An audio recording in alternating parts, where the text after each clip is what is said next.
Hi guys, welcome to our YouTube channel. We are the young urban women from Afrika Tikkun, South Africa. Every week, we'll be discussing issues that affect young women in our communities. Issues such as decent work, unpaid care work, and sexual reproductive health and rights. This is where we aspire to inspire and never expire. So don't forget to hit the subscribe button below. Like, Share, leave a comment, and stay tuned.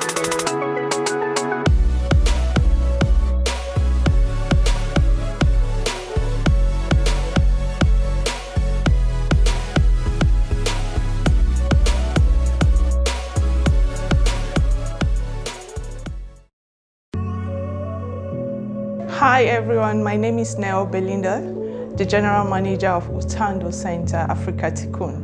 I'm a gender activist. I work a lot with the young urban women.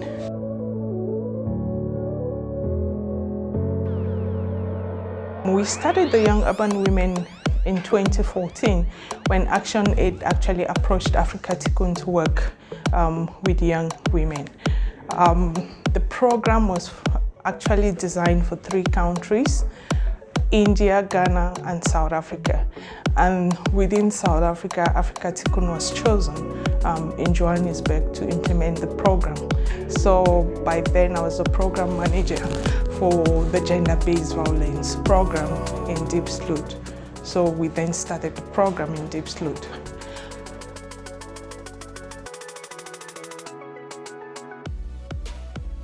When we started the program, it was very, very interesting. We had groups of young women in 25 per group. They will have to select their leaders that will help guide them because the aim of the program was to empower them to be able to advocate for themselves, to go out there and face the world. We know that the world is a tough place now, and young women needed the skills and the knowledge to be able to engage, be it at school, community, or at home. So the main topics that were discussed were the economic justice, unpaid care work, and sexual reproductive health and rights. And what we will do is actually encourage the young women to go out there, listen to the news, engage with their peers at school, engage wherever they are, and when they find out interesting things that they needed to discuss as a group, they will bring it into the group. They will all go out and do research and come and engage each other.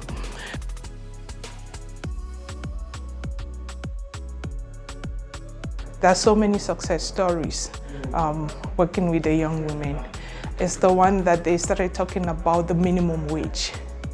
So we discussed what the minimum wage is, and they went and did research, and they realized that within our own organization, Afrika Tikkun, we're actually not paying people a minimum wage.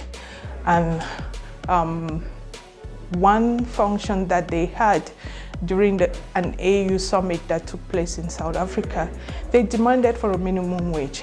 Coincidentally, the CEO of the company, Afrika Tikkun, was there, the COO, and the marketing coordinator or the marketing manager there. They attended that event, and they heard the young women talking passionately about a minimum wage and why we should pay people actually a wage that is a livable wage, why people should have decent work, why the workplace should be clean, especially for young women. And from there, the COO left and called me and said, but why are these young women saying this? We are paying people because we don't have money, but we want a lot of them to have jobs. So if we have to pay people 3-5 that they're talking about, then we might as well fire some people. And I'm like, these young women are just advocating. If you feel like it's something that you should do, then please attend to it. And a year later, Afrika Tikkun actually upped their game, and everybody that gets into Afrika Tikkun starts with at least a minimum wage. So They've advocated a lot, they've traveled, they've participated in the CSW, they've participated in different activities within the continent and out of the continent. And every time they go out there and speak, people really listen to them because they know their story. They're not talking from hearing from somewhere, they're talking from their own experiences. And what I love about them is it's not about an individual, it's about the group as young women. So they encourage each other to get work, to be able to know that if you get a position, you need to get a contract. Understand what a contract is. Actually say no or yes, but know why you are saying no and know why you are saying yes. Be able to walk up to your manager and have a constructive conversation about the work that you are doing. How do you see yourself growing in that position? How can you contribute in that position? So those are some of the conversations. So they will actually hold the staff members of Afrika Tikkun to account. That's why when they started asking questions, why are we having this session? What is the impact? What do you want? So they will actually tell you that no, we don't like this because we don't really see a need of engaging, but it will be using the skills that they've actually learned through their sessions.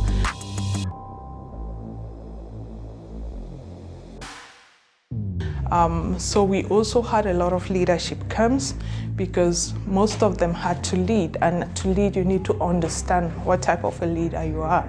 So we would just give them the platform to engage with themselves and to understand themselves well, so that when they lead other young people, they are able to engage them fully and also give them the opportunity to grow.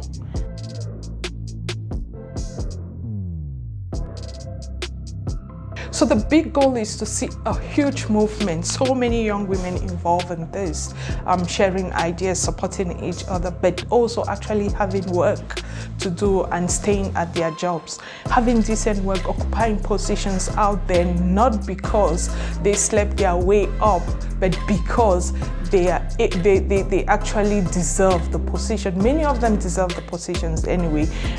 They work hard, but because of the way society has been structured, it makes it difficult for them to grow. So we want them to get in there, break the myth and the misconceptions, and actually do more. Get into the professions that are actually called male professions and be comfortable and not be apologetic about who they are. Be able to make decisions, informed decisions, not just decisions about your body, about your story, about what you do. Not just get into, oh, when I grow up, I have to get married, have a child, get a car and get a home and be a good mother, but contribute to the economy of the country. So we want them to start using the language that is just not only the care language, but a language of contribution to the broader economy.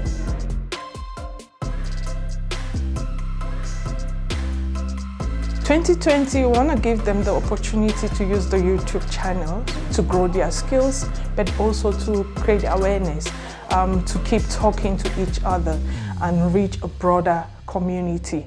COVID-19 is here, and we actually have to change the way we're working, and this is the beginning. So we're just giving them the platform and letting everyone grow using this platform. I want to see them becoming presenters. I want to see them sharing knowledge, presenting in conferences, and already some of them are going to be doing that. So we really want to expose them to the world. The world has changed and they need to play in the field that is out there. Yeah.